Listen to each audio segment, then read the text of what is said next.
Hello students, this is lecture number 1 of your Indian Penal Code, and in this lecture we will deal with the topic related with Unit 1. Unit 1 के जो topics हैं आपके इस semester में, उससे हम लोग लेक्चर की शुरुआत करेंगे और हम देखेंगे कि इस यूनिट में कौन कौन से टॉपिक्स हैं जिन्हें कवर करना है।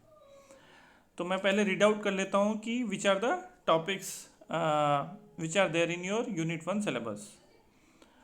The topics is offenses against the human body, and that includes offenses against life, which is provided right from section 299 to section 311. Then there is causing of miscarriage, which is there in section 312 to section 318. Then there is offense of hurt, which is there in section 319 to 338. Then it mentions wrongful restraint and wrongful confinement. ये आपके 339 से 348 तक दिया हुआ है। उसके बाद offence of criminal force and assault, जो कि सेक्शन 349 से 358 तक दिया हुआ है। इसके बाद Office of Kidnapping and Abduction, which is provided under Article 359 to under Section 359 to Section 369. तो ये सारे टॉपिक्स को हमको वन बाय वन डील करना है। तो आज जिस टॉपिक से शुरुआत करेंगे वो कल्पेबल होमिसाइड है। ऑफेंसेस अगेंस्ट लाइफ में जो सबसे पहली शुरुआत है, सेक्शन 299 से शुरुआत करेंगे और ये सारे सेक्शंस जो हैं जो यूनिट 1 में कवर करने हैं, ये इंडियन पीनल कोड के चैप्टर 16 में दिए हुए हैं। चैप्टर 16 में दिए हुए हैं, तो ये आपको याद रखना। Chapter 16 is the largest chapter of your Indian Penal Code. तो सबसे पहले सबसे इम्पॉर्टेंट सवाल से हम आज शुरुआत करेंगे इस यूनिट के, and that is culpable homicide. सबसे इम्पॉर्टेंट भी है और सबसे कॉम्प्लेक्स भी है। इसको लेकर आज भी स्टूडेंट्स में भी, ये टीचर्स डिस्कोर्स में भी आप देखेंगे, ये डिबेट हमेशा बना रहता है कि what is the exact point of differentiation between culpable homicide and murder, and when culpable homicide becomes murder. तो ये इस तरह के जो सवाल है कि हम कोशिश करेंगे कि बहुत हद तक इस डाउट को क्लियर कर पाएँ। तो जो सबसे पहला टॉपिक है, आप देखेंगे प्रीवियस ईयर क्वेश्चन में भी 2013 में देखेंगे कल्पेबल होमिसाइड पे क्वेश्चन है लॉन्ग में, 14 में भी देखेंगे, तो आप एक क्वेश्चन कोई ना कोई हर ईयर आपको होमिसाइड से जुड़ा हुआ मिल जाएगा। तो हम आज 16-17 के भी पेपर में आप देख सकते हैं, 19 के भी पेपर में देख सकते हैं। तो आज सबसे पहला क्वेश्चन हम डील करेंगे, what do mean by culpable homicide and what are the essentials of culpable homicide. आपराधिक मानव वध से आप क्या समझते हैं और आपराधिक मानव वध के आवश्यक तत्व क्या हैं।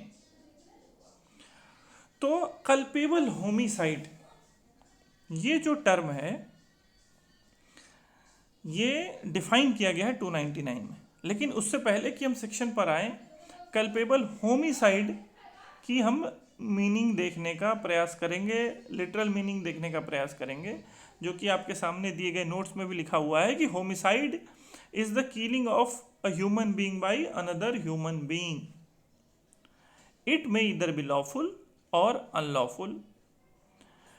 यानी कल्पेबल होमिसाइड जानने से पहले हमें होमिसाइड जानने का प्रयास करना पड़ेगा। और होमिसाइड जो है एक लैटिन वर्ड से डिराइव है, जिसमें होमी का मतलब होता है मैन एंड साइड का मतलब होता है कट, यानी killing of human being by another human being. और इसको it is considered to be the highest order of crime that can be affected on a human body. सबसे गंभीर प्रकृति का कोई अपराध माना जाता है तो आपराधिक मानव वध को माना जाता है। लेकिन धारा 299 जिसको पनिशेबल बनाती है वो है कल्पेबल होमिसाइड। यानी होमिसाइड कल्पेबल और नॉन कल्पेबल दोनों हो सकता है।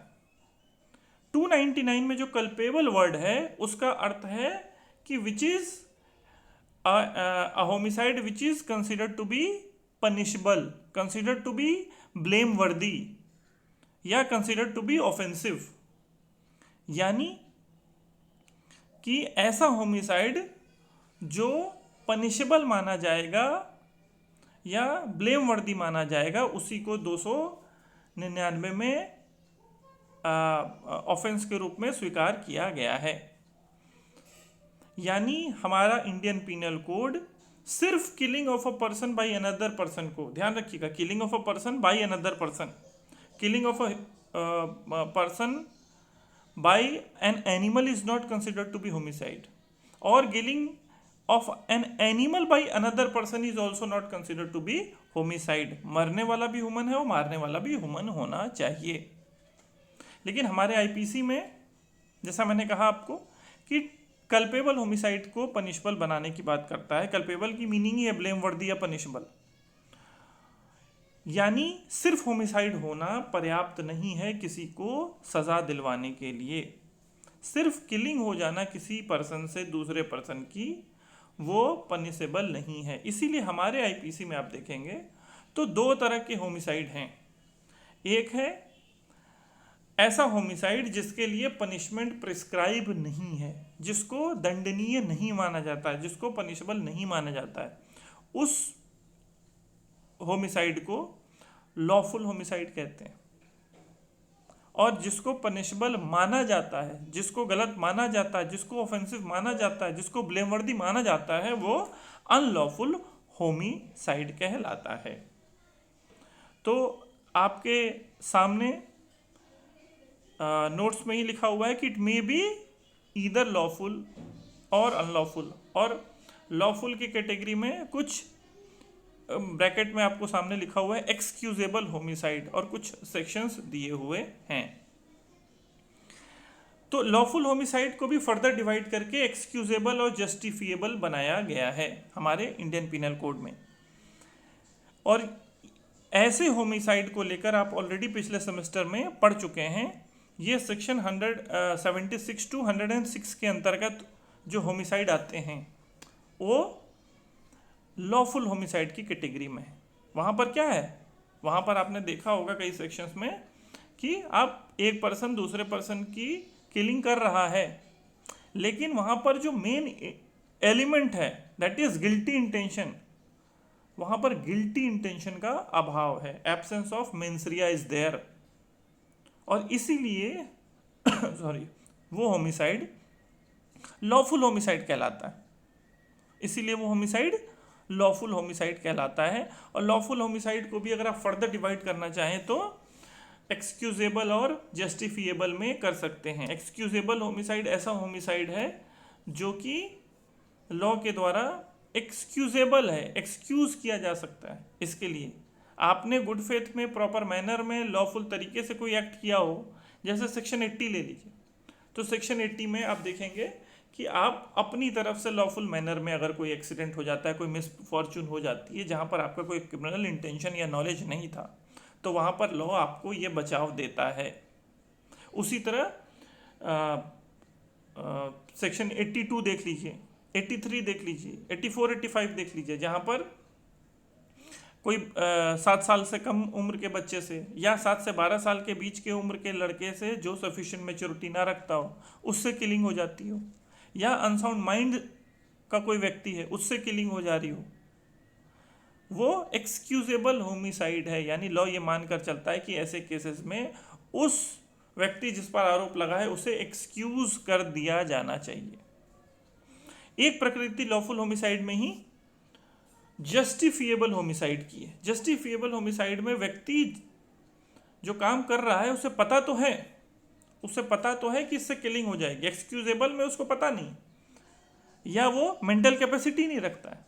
जस्टिफिएबल में यह है कि उसको पता तो है, लेकिन उसके पीछे उसके ग्राउंड्स जो हैं उनके माध्यम से वो अपने एक्ट को जस्टिफाई कर पाता है। जैसे सेक्शन 76 हैं, जैसे सेक्शन 77 है, सेक्शन 78 है, जहाँ पर मान लीजिए आप किसी जुडिशियल अथॉरिटी के डायरेक्शन को फॉलो करते हुए कोई एक्ट कर रहे हैं, तो वो जो किलिंग है, वो जो अब मारा जा रहा है, वो जस्टिफिएबल होमिसाइड में आ जाएगा। या नेसेसिटी, सेक्शन 81 को अगर आप देखेंगे तो वहाँ पर भी आप देखेंगे कि आप मजबूरी में ऐसा कर रहे हैं, आपको पता है कि अगले की जान जाएगी, लेकिन फिर भी आप ऐसा एक्ट कर रहे हैं because your act is justified, you don't possess the guilty intention. ठीक है, आप गुड फेथ में दूसरे हार्म को बचाने के लिए ये हार्म कर रहे हैं। ठीक है, तो वहाँ पर आपको इस एक्ट को जस्टिफिएबल कहा जाएगा। तो इस तरह से लॉफुल होमिसाइड को भी दो कैटेगरीज में डिवाइड किया जा सकता है। अनलॉफुल होमिसाइड, जिसको कल्पेबल होमिसाइड भी कहते हैं, उसके कुछ आपके नोट्स के सामने कुछ सेक्शंस दिए हुए हैं। जो सबसे पहला सेक्शन है 299 itself, another one is 300, that is murder. Murder is also a kind of culpable homicide, a special kind of culpable homicide. फिर 304 का एग्जाम्पल है जहाँ पर culpable homicide not amounting to murder के को लेकर पनिशमेंट दिया हुआ है। 304A की बात की गई है जहाँ नेग्लिजेंट एक्ट से अगर किसी की हत्या हो जाती है। उसके बाद 305, 306 के भी एग्जाम्पल हैं, that is abetment to suicide का मामला है। तो ये सारे कुछ सेक्शंस हैं जिसके माध्यम से आप समझ सकते हैं इन सेक्शंस में क्या है। 299, 300 या 300 के बाद के जो सेक्शंस हम देख रहे हैं अनलॉफुल होमिसाइड में या कल्पेबल होमिसाइड की कैटेगरी के जो ऑफेंस हैं, उनमें और लॉफुल होमिसाइड में क्या फ़र्क नज़र आया आपको? मेन ये फ़र्क नज़र आया कि यहाँ पर इंटेंशन है मारने का, इसीलिए लॉ उसको अनलॉफुल मानती है और आपके पास कोई रीजनेबल ना जस्टिफिकेशन है न एक्सक्यूज़ है, इसीलिए आपके ऑफेंस को पनिशेबल माना गया है। तो सबसे पहले 399 जो कि कल्पेबल होमिसाइड को डिफाइन करने का काम करती है, वो हम आज रीड आउट करेंगे और उसे समझने का प्रयास करेंगे। तो culpable homicide 299 states that whoever causes death by doing an act with the intention of causing death or with the intention of causing such bodily injury as is likely to cause death, or with the knowledge that he is likely by such act to cause death, commits the offense of culpable homicide।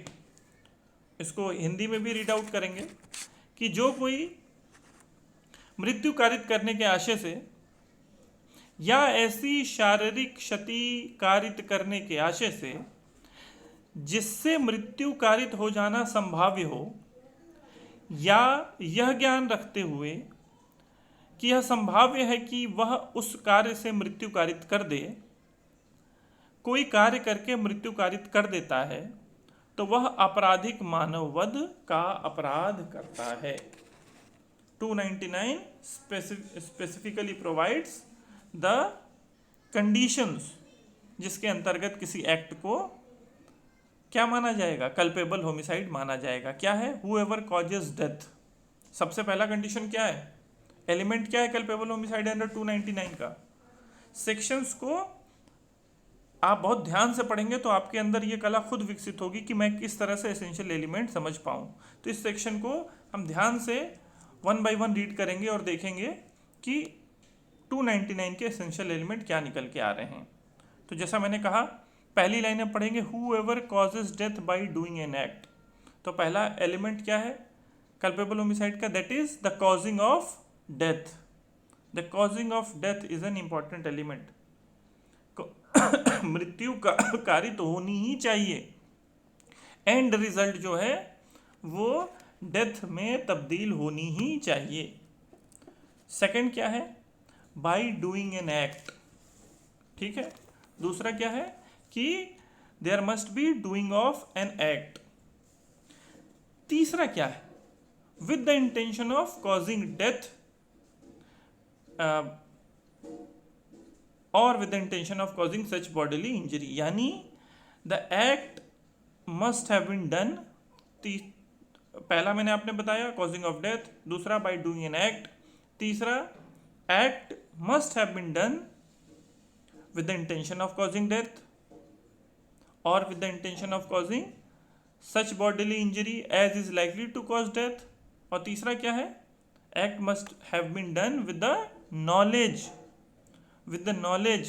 that the doer he is likely by such act. he is कौन है, जो कर रहा है इस कार्य को, यानी the doer is likely by such act to cause death. तो ये आवश्यक तत्व 299 से निकल के आ रहे हैं. अगर आप बेयर रीडिंग करेंगे तो इससे ये निकल कर आएंगे कि पहला, मृत्यु कारित होनी चाहिए, दूसरा कि ये एक्ट से होनी चाहिए, और उसके बाद it must have been done with the intention causing death, causing bodily injury, और विद द नॉलेज. ये तीनों चीज़ें 299 में दी गई हैं. तो जैसा मैंने कहा कि डेथ कॉज करना इसमें कंपलसरी है, डेथ होना ही चाहिए अगर किसी एक्ट को आप कल्पेबल होमिसाइड में लाते हैं. दूसरा मैंने क्या कहा, दूसरा मैंने कहा कि बाय डूइंग इन एक्ट होना चाहिए. यहाँ पर बाय डूइंग इन एक्ट का मतलब सिर्फ एक्ट से नहीं है, एक्ट इंक्लूड्स, ध्यान रखिएगा, जो आपने पहले से पढ़ रखा है डेफिनेशन क्लॉज में. क्या पढ़ा था आपने कि act includes omissions as well, act के अंतर्गत ही ओमिशन भी आएगा. यानी कि अगर आप किसी पर हमला करके किसी की जान ले लेते हैं तो वो तो एक्ट है. लेकिन मान लीजिए कि आप किसी को, कोई आपके घर में बीमार पड़ा है और आप जानबूझ के कोई ऐसी दवाई नहीं दे रहे हैं जिससे उसकी जान जा सकती है, या किसी को खाना देना बंद कर दिया आपने 20-25 दिनों तक. ये क्या है, ये ओमिशन है. तो ये इलीगल ओमिशन जो है ये भी एक्ट के दायरे में आएगा. और इसके बाद हम अगला एलिमेंट देखते हैं, bye doing an act with the intention of causing death. यहाँ पर कौन सा एलिमेंट है, इंटेंशन ऑफ कॉजिंग डेथ होना चाहिए. और यहाँ पर ये पहले क्लास का कल्पेबल होमिसाइड आप देखेंगे तो बेयर में 3 तरीके की क्लास दी हुई है. एक है इंटेंशन ऑफ कॉजिंग डेथ, दूसरा intention of causing such bodily injury, और विद द नॉलेज. यहाँ पर सबसे इम्पॉर्टेंट एलिमेंट क्या है, हर क्राइम में intention plays a very important role. उसी तरह कल्पेबल होमिसाइड में भी ये इंपॉर्टेंट है. और यहाँ पर इंटेंशन का अर्थ अभी हम आगे नोट्स में देखेंगे कि इंटेंशन का अर्थ क्या है, कि एक्सपेक्टेशन ऑफ अ रिजल्ट, आप अपने कार्य से क्या पाना चाहते हैं. तो वहाँ पर आपके अंदर वो इंटेंशन होनी चाहिए या तो मृत्यु कारित करने की या ऐसी इंजरी करने की जिससे आपको लगता हो कि इसकी मृत्यु हो जाएगी. और तीसरा है कि आपके पास नॉलेज होना चाहिए. इसके बाद हम सेक्शन 299 अगर पढ़ते हैं तो 299 इलस्ट्रेशंस भी बताता है. पहला क्या है, पहला है A lays sticks and turf over a pit with the intention of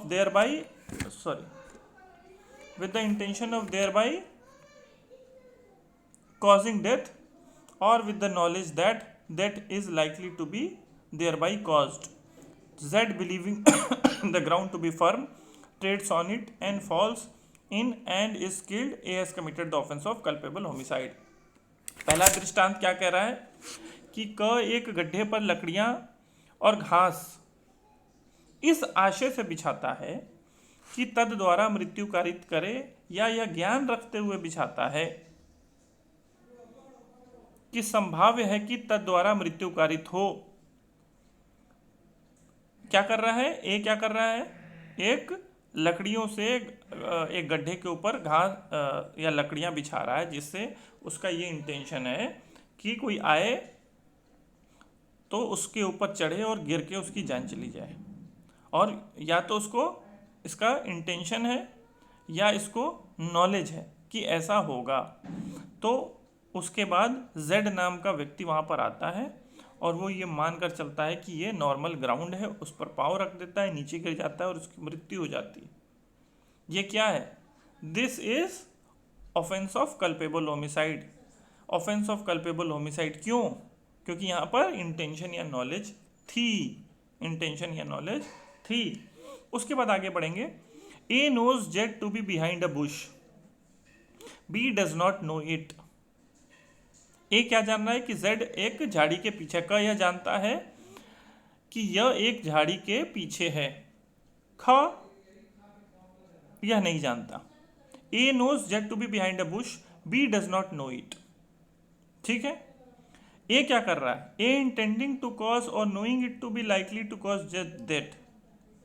A Z की मृत्यु कारित करने के लिए, ए को तो पता है झाड़ी के पीछे छुपा है, बी को नहीं पता है। बी को इंड्यूस करता है, उकसाता है कि तुम इस पर फायर करो। बी को पता नहीं है कि झाड़ी के पीछे कोई आदमी है, और बी क्या करता है? फायर करता है, और जिसकी वजह से जेड की मृत्यु हो जाती है। ऐसे केस में क्या होगा? देखिए, here B may be guilty of no offence. Here B may be guilty of no offence. क्यों? क्योंकि बी की तरफ से कोई इंटेंशन या नॉलेज नहीं है किसी को मारने की, इसीलिए बी को इसमें पनिशेबल नहीं बनाया जाएगा। लेकिन but A has committed the offence of culpable homicide. आप साफ तौर पे देख सकते हैं कि ए क्या कर रहे हैं? कल्पेबल होमिसाइड के लिए दोषी माने जाएंगे, क्योंकि ए को पता था और ए ने इस इंटेंशन या इस नॉलेज के साथ उसको बंदूक दिया कि तुम इस पर फायर करो कि उस व्यक्ति की मृत्यु हो जाए। आखिरी पढ़ते हैं सी, इलस्ट्रेशन। क एक मुर्गे को मार डालने और उसे चुरा लेने के आशय से उस पर गोली चलाकर ख को, जो एक झाड़ी के पीछे है, मार डालता है, किंतु क यह नहीं जानता कि ख वहां खड़ा है। A by shooting at a fowl with the intent to kill and steal it kills B who is behind a bush. A क्या कर रहा है? मुर्गे को मारने के चक्कर में है कि ताकि उसको मारें और उसको ले जाएं, लेकिन गलती से क्या हो रहा है? बी की हत्या हो रही है। ए को इस बात का पता नहीं था। ए भले ही अनलॉफुल एक्ट की कैटेगरी में उसका एक्ट आ रहा है, लेकिन यहां पर उसका एक्ट कल्पेबल होमिसाइड की कैटेगरी में नहीं आएगा। जैसा मैंने कहा था, होमिसाइड क्या होता है? Killing of a human being by another human being. तो यहां पर दूसरे व्यक्ति को मारने का इंटेंशन नहीं था, वो तो जानवर को मारने का था। तो यहां पर उसको कल्पेबल होमिसाइड के लिए दोषी नहीं माना जाएगा, because he did not intend to kill B और to cause death by doing an act that he knew was likely to cause death. ये 3 इलस्ट्रेशन इस सेक्शन को समझने के लिए बहुत ज़रूरी हैं। इसके बाद हम एक्सप्लेनेशन को भी रीड आउट करेंगे। 3 एक्सप्लेनेशन दिए हुए हैं सेक्शन 299 में। स्पष्टीकरण 3 तरह के दिए हुए हैं। पहला क्या है? पहला स्पष्टीकरण करता है कि a person who causes bodily injury to another who is labouring under a disorder, disease और bodily infirmity and thereby accelerates the death of that other shall be deemed to have caused death. वह व्यक्ति जो किसी दूसरे व्यक्ति को, जो किसी विकार, रोग, अंग शैथिल्य से ग्रस्त है, शारीरिक क्षति कारित करता है और तद द्वारा उस दूसरे व्यक्ति की मृत्यु त्वरित कर देता है, उसकी मृत्यु कारित करता है, यह समझा जाएगा। यानी अगर किसी व्यक्ति को कोई डिसऑर्डर है, जो किसी व्यक्ति को कोई डिसऑर्डर है या डिजीज है या अंग शैथिल्य है, इन्फर्मिटी है, मतलब नॉर्मल तरीके से बॉडी काम नहीं कर रही है, या कोई बीमारी है, और उससे क्या कर रहा है? आप बॉडीली इंजरी कारित कर दे रहे हैं, जिसकी वजह से वो नॉर्मल कोर्स में तो नहीं मरता, लेकिन आप ऐसा कर रहे हैं कि उससे वो इंजरी एग्रीवेट हो जा रही है और उससे उस व्यक्ति की मौत हो जा रही है, तो वहाँ पर उस व्यक्ति को माना जाएगा कि आपने इसकी हत्या की है। अब एक बात आपके दिमाग में आना चाहिए कि एक्सप्लेनेशन में ये नहीं लिखा हुआ है कि उसका इंटेंशन है या नॉलेज है कि नहीं। आप समझ रहे हैं? आपके दिमाग में बात आ सकती है कि मुझे नहीं पता, और मैंने किसी की पीठ पे मुक्का मार दिया बहुत ज़ोर से, और मुझे नहीं पता या पेट पे मार दिया मैंने, और मुझे नहीं पता था कि उसे इंजरी है पहले से,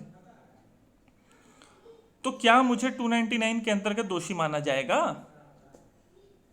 क्योंकि एक्सप्लेनेशन 1 ये कहता नहीं है कि ए जो कर रहा है उसको ऐसे नॉलेज या ऐसी ऐसी इंटेंशन रही थी, लेकिन किसी भी एक्सप्लेनेशन को पढ़ते हुए सॉरी, किसी भी एक्सप्लेनेशन को पढ़ते हुए आपको ये ध्यान रखना होता है कि जो इंग्रेडिएंट्स हैं उस सेक्शन के, जो एलिमेंट्स हैं वो सेक्शन के, वो हमेशा चल रहे होते हैं। यानी एक्सप्लेनेशन को 299 सेक्शन के लाइट में देखना है। You have to see the explanation in the light of section 299 itself. तो 299 के जो एलिमेंट हैं कौन से, इंटेंशन और knowledge, intention of causing death, intention of causing such bodily injury और नॉलेज, ये जो हैं इनमें से कोई उपस्थित होगा, इनमें से कोई एलिमेंट होगा। इसीलिए यहाँ पर एक्सप्लेनेशन 1 में भले ही क्लियरली ना दिया हो, लेकिन आप इसको इस तरीके से समझेंगे कि उसके पास ये आशय या ये जानकारी रही होगी। ठीक है, अगर आप बिना आशय और बिना जानकारी के नॉर्मल तरीके से आप मारते हैं तो वो कल्पेबल होमिसाइड का इशू नहीं बनता है। वो हम आगे के सेक्शंस में पढ़ेंगे और जानेंगे कि वो किस कैटेगरी में आएगा, लेकिन इस कैटेगरी में वो 299 के अंतर्गत नहीं आएगा। एक्सप्लेनेशन 2 पढ़ते हैं। Where death is caused by any bodily injury, the person who causes such bodily injury shall be deemed to have caused death, although by resorting to proper remedies and skillful treatment the death might have been prevented. जहाँ की शारीरिक क्षति से मृत्यु कारित की गई है, वहाँ जिस व्यक्ति ने ऐसी शारीरिक क्षति कारित की हो उसने वह मृत्यु कारित की है, यह समझा जाएगा, यद्यपि उचित उपचार और कौशलपूर्ण चिकित्सा से वह मृत्यु रोकी जा सकती थी।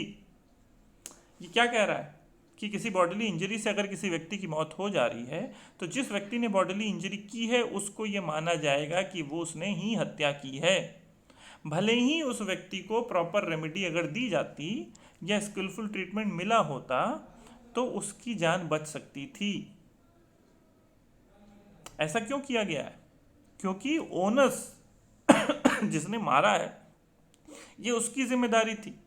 आप इस बात का प्ली नहीं ले सकते हैं कि आप अगर 1 घंटे के अंदर अंदर डॉक्टर के पास पहुंच गए होते तो शायद आपकी जान बच जाती, क्योंकि आपने ऐसी बॉडीली इंजरी कारित की और इस इंटेंशन और नॉलेज के साथ की थी कि इसकी मृत्यु हो सकती है, तो इसके लिए आप दोषी होंगे। ख़ास तौर से भारत जैसे देश में इस तरह के एक्सप्लेनेशन की बहुत ज़रूरत है, क्योंकि यहाँ पर आप केवल एक लेयर से भारत को नहीं देख सकते हैं। इकोनॉमिकल डिस्पैरिटी जो है, अब मान लीजिए जो लखनऊ में सुविधा मिल रही है वो यहाँ से 4 घंटे दूर किसी गांव में वो सुविधा गरीब को नहीं मिल रही।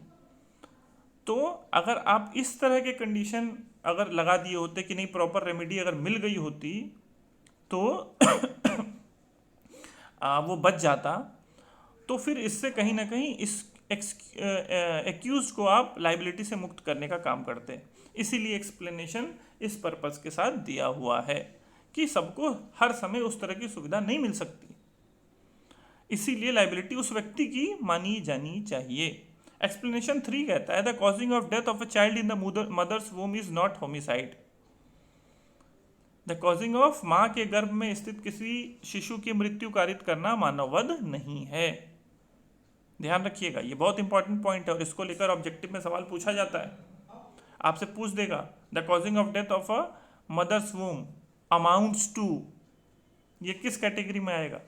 तो आप देखेंगे कि कॉजिंग मिसकैरेज का जो चैप्टर है उसके अंतर्गत आएगा और ये कल्पेबल होमिसाइड के अंतर्गत नहीं आएगा। लेकिन आगे एक्सप्लेनेशन एक बात ज़रूर कहता है कि but it may amount to culpable homicide to cause the death of a living child. लेकिन ये कल्पेबल होमिसाइड माना जा सकता है कब? If any part of that child has been brought forth, जब क्या है उस शिशु का कोई भाग बाहर निकल आया हो। कोई भाग बाहर ने पूरा निकल आया हो, आधा निकल आया हो, ये नहीं कह रहा है। If any part of that child has been brought forth though the child may not have breathed और बीन कंप्लीटली बॉर्न। यानी यद्यपि उस शिशु ने श्वास न ली हो या वह पूर्णतः उत्पन्न न किया हो, कोई भी पार्ट अगर उस शिशु का, उस बच्चे का बाहर आया है और तब उसकी डेथ कॉज की जा रही है तो वह आपराधिक मानववध की कैटेगरी में आ सकता है।